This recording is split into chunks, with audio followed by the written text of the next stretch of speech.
श्री विष्णु पुराण चतुर्थ अंश तीसरा अध्याय मानधाता की संतति त्रिशंकु का स्वर्गारोहण तथा सगर की उत्पत्ति और विजय।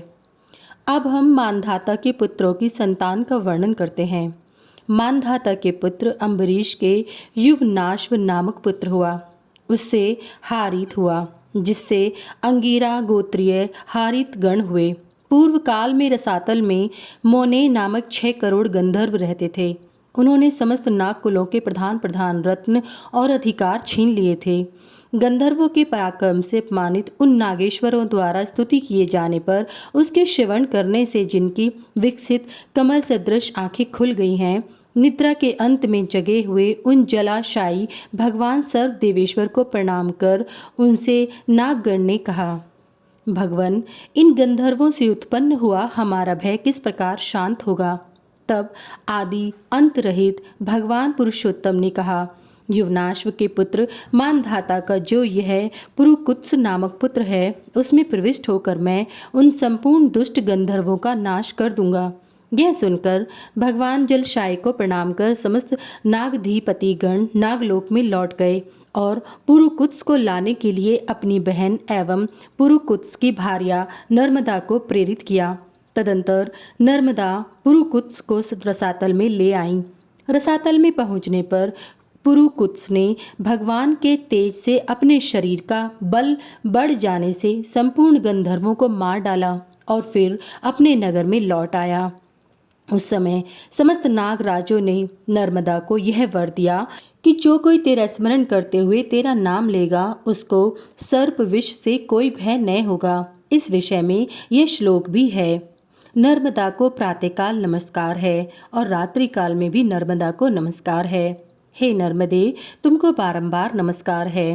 तुम मेरी विष और सर्प से रक्षा करो।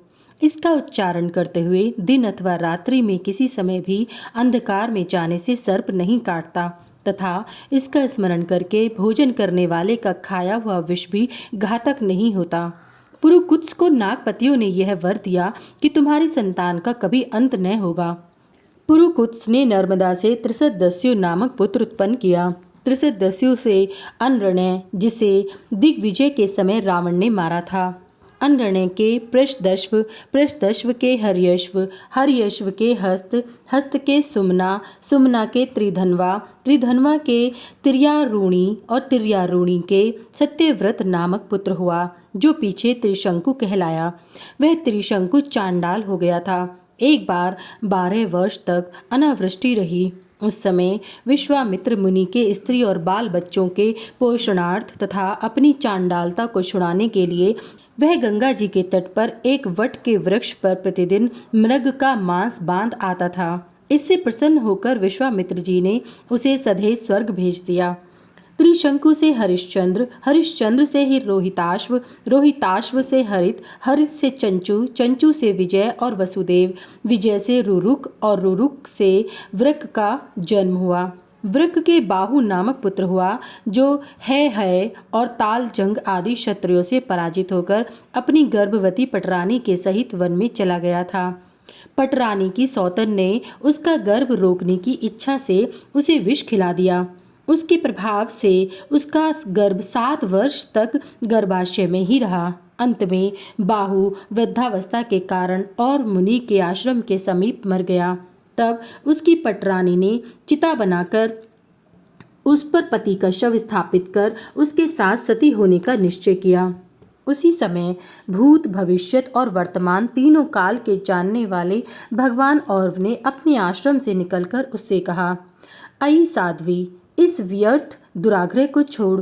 तेरे उदर में संपूर्ण भूमंडल का स्वामी, अत्यंत बल पराक्रमशील, अनेक यज्ञों का अनुष्ठान करने वाला और शत्रुओं का नाश करने वाला चक्रवर्ती राजा है।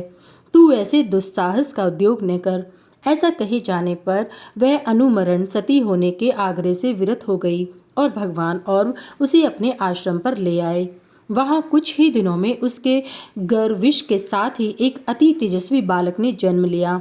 भगवान औरव ने उसके जात कर्म आदि संस्कार कर उसका नाम सगर रखा था तथा उसका उपनयन संस्कार होने पर औरव ने ही उसे वेद शास्त्र एवं भार्गव नामक आग्नेय शास्त्रों की शिक्षा दी।